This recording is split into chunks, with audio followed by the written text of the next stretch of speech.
My name is 𝘓𝘌𝘕𝘕. Kindly find time to check on YouTube who 𝘓𝘌𝘕𝘕 is.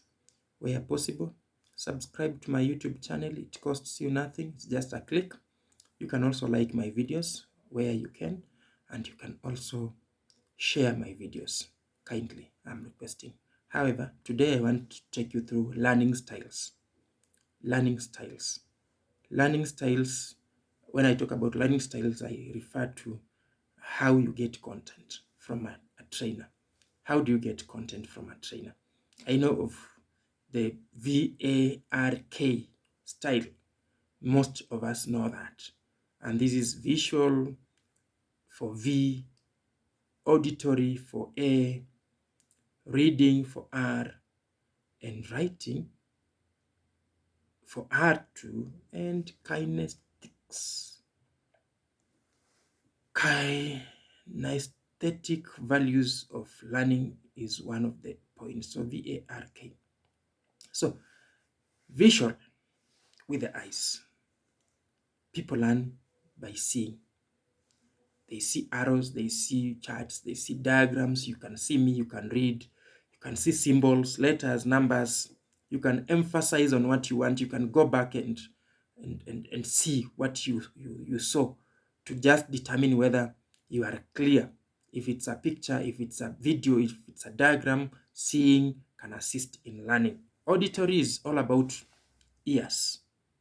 People learn through hearing. It's a style of learning.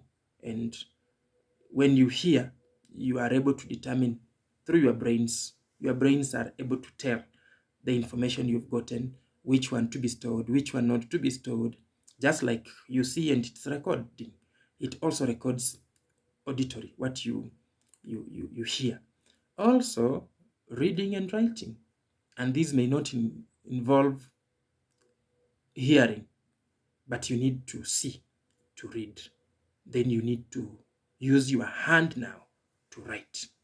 And this goes hand in hand with information you present, maybe on a piece of paper, through worksheet, maybe a presentation on computer, on hard copy text. Just texting is a form of writing, doing notes, and so on. Then we have kinesthetic. Kinesthetic is simply taking a physically active role. And kinesthetic learners are hands-on learners. Sometimes we call them arts learners. However, even in science, there are components of hands-on. That's what we call the laboratory or practical lessons. That is kinesthetic learners. However, having talked about the four, that is visual, auditory, reading and writing, then kinesthetic. Let me talk about the SWOT strategies of learning. SWOT stands for strength,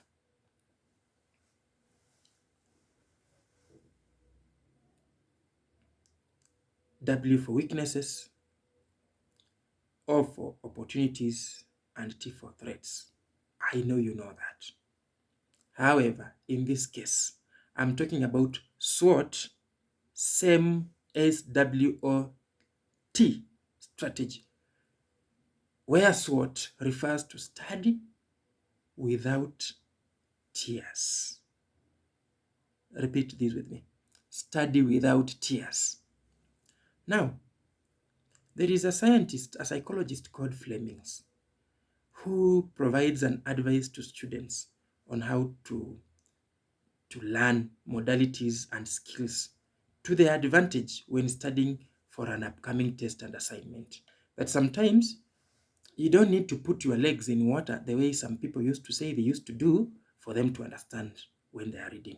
I never did that, but I scored when I was in school. So what do you do? We have talked about visual. So can we combine visual and SWOT? Yes, visual SWOT strategies.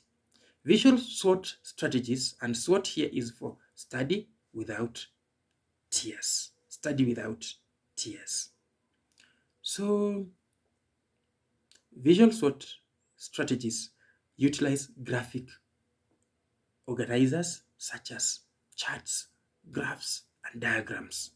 They are good for learning. Then you can redraw your pages from the memory. Then you can replace important words with symbols or even initials. The words you feel this word is important, you can replace it with an initial, with a diagram, with a symbol. Then when you see that symbol, you understand that is what it means. It becomes easier for you to learn. Then also, it highlights important keys. You can highlight important key terms. You can underline them. You can put them in colors. You can put them in, if it's typing, you can put them in italics. You can put them in bold, in capital letters, that is caps. Yes. So under visual, SWOT strategy can help you to identify the key areas that you need to understand. And you can make your notes very nice in a way that the presentation makes it smart for you to see, to read, and to understand. And please, if you are handwriting, write in a good handwriting. It pleases the reader. You are the reader. If you have to read for your test. Then oral strategies comes in when you are able to record your summarized notes and where possible, listen to them on a tape. Like I'm doing, I'm recording for you.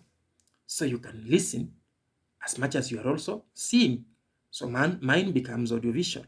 But in oral, sometimes it could just be the sound. You can read aloud, record what you are reading, and listen. Sometimes you are tired to look and understand. That is reading. But you can listen. Why can't you do the listening when it's necessary? Sometimes you can talk it out. Have a discussion with friends to understand a topic. Have friends do a group discussion. Explain to them what you understand. Let them explain to you what they understand. You will make it. Then reread your notes and assignments. Read them where possible loudly. Read and read and read. The SQ3R. Read, revise, recite. Then you can also explain what you understand to your colleagues, your peers, even your teacher. And your teacher will tell you, okay, I see you understand it, but there is a point you missed, so fix it. Then you understand better. Number 3, read and write SWOT strategy. The read and write SWOT strategy is all about you write, you write, you rewrite, you write, you write, you rewrite. I used to pick my topic I want to read. I write what I've read in form of subtopics or questions. And it might be a whole full scope. But we're using now the whole full scope. The second time I'm reading the same topic, I now pick an A5 piece of paper. I read again. I rewrite those points on that small piece of paper now in point form, the most important things that I think I have not gotten them well, but I need them. They are key. I finish the whole full scope. Now transferred on an A5, smaller, half the A4. Now I look for a card, a small piece of card, A6 or even less. I now just use symbols, diagrams, where possible, formulae to represent whatever was on A5 on the A6 or smaller. So I will use the A6 or a smaller piece of card to revise. I can now read what I had written, but it is so small. I bring it to a very small piece that I can use to read and understand very fast so that I can answer in an exam.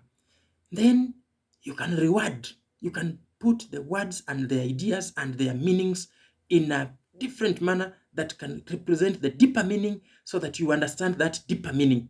Unlike the way you are understanding that meaning the way the writer has used in the book. The writer may have used a word that to you doesn't sound deep. Choose words that you can represent your notes, where possible, one word representing too many words, but giving the whole picture of what it means. Write that down. When you are reading, it becomes easier for you to understand. And then organize those diagrams, those charts, organize them those graphic representations and statements, reorganize them in a way that you can understand. Where possible, reorganize them in a way that you can create an acronym out of the points. You can do an acronym after you have reorganized, unless it's a procedure. If it's a procedure that needs stages, do not reorganize. But if it's just points, put them in a way that you can remember them. Maybe starting with what you can understand most, following with the others. And lastly, kinesthetic SWOT. Kinesthetic SWOT strategies use real life examples because it's more of practical. It uses applications, it uses case studies. You summarize what is abstract and bring it to a simpler concept. You do it, you see what you are doing, you draw, you mix, you bring this and that to put together and see the outcome and write the result. You can do this in a lab, you can do it through a project for those who are in college and universities. You can do research, come up with ideas, put down the summaries, and utilize those pictorial representations, the photographs, the illustrations, the graphs, and all that. And you can understand this when you are revising. So this lesson is not over. Kindly subscribe. Get the next lesson. It will be telling you more about the strategies of learning. Thank you.